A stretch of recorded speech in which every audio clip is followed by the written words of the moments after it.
Tu travailles dans un bureau, tu as mal au dos. Tu te souviens de mon conseil numéro un? Utiliser ton dossier de chaise. Hein? C'est-à-dire que tu t'assois tout près du dossier quand tu veux travailler droit, parce que tu penses que la posture, c'est une bonne chose, mais souvent, tu dois reposer ton dos. Donc, à savoir le relâcher, en quoi ça consiste. Si j'avais mon dos dans le plâtre, comme je disais dans une autre capsule, quand je vais vouloir le réanimer, hein, une fois à 10 semaines, il va être sorti du plâtre, qu'est-ce que je fais pour le ramener dans le bon état comme l'autre? Bien, je ne vais pas juste tirer dessus comme ça, hein, parce que c'est souvent ce qu'on voit. Les gens s'accrochent après quelque chose comme ça, puis ils se laissent suspendre.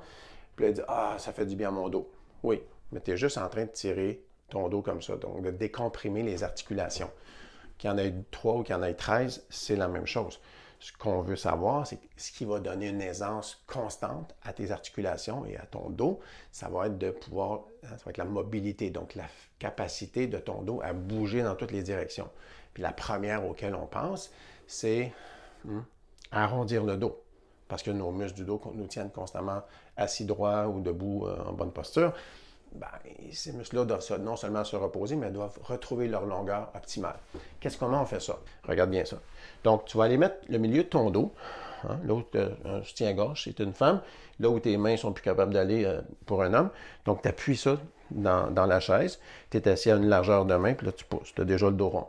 Puis là, tu viens rentrer le menton contre ton thorax. Tes épaules sont relâchées, sont basses. 20 à 30 secondes, selon le temps que tu veux prendre. Si tu le fais 20 secondes, tu es mieux de le faire plus souvent. 30 secondes, une couple de fois par jour, ça devrait faire déjà beaucoup de bien. Donc comme ça, première phase. Deuxième phase, c'est d'envoyer tes épaules contre tes genoux. Bien entendu, si c'est trop rough, parce que ça tire partout, hein, puis là où ça tire, c'est que tu en as besoin. Ça veut dire qu'il y a des muscles qui ont atrophié, puis là, tu mets sous tension, puis ça tire. Ton articulation, la forme mécanique de ton articulation permet d'aller là, ou la combinaison des articulations des vertèbres te permettent de faire ça, mais tes tissus mous ne permettent plus. Donc, ta musculature a atrophié. Donc, quand tu fais ça, si ça tire trop, éventuellement, ce que tu vas faire, tu vas garder le menton là, tu vas appuyer les coudes sur les genoux, puis tu vas contracter les abdos.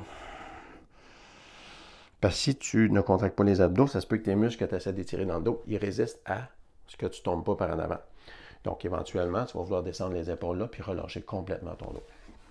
Donc, jour après jour, de le faire 3-4 fois par jour, tu vas finir par regagner ça, puis tu vas voir que une fois sur deux, pour les gens qui vont essayer ce conseil-là, ça va défaire des douleurs qui partent à peu près des côtes en bas et en montant. Donc, ces douleurs-là, ça va être soulagé beaucoup grâce à ce relâchement-là.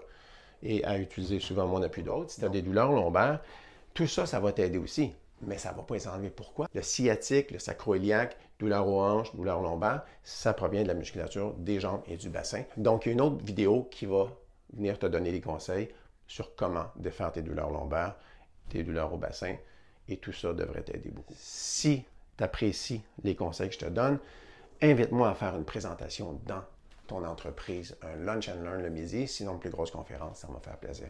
Merci d'avoir écouté Jean-Pierre Perrault pour le corps humain, mode d'emploi. On se voit bientôt. Partage, merci de partager, merci de commenter.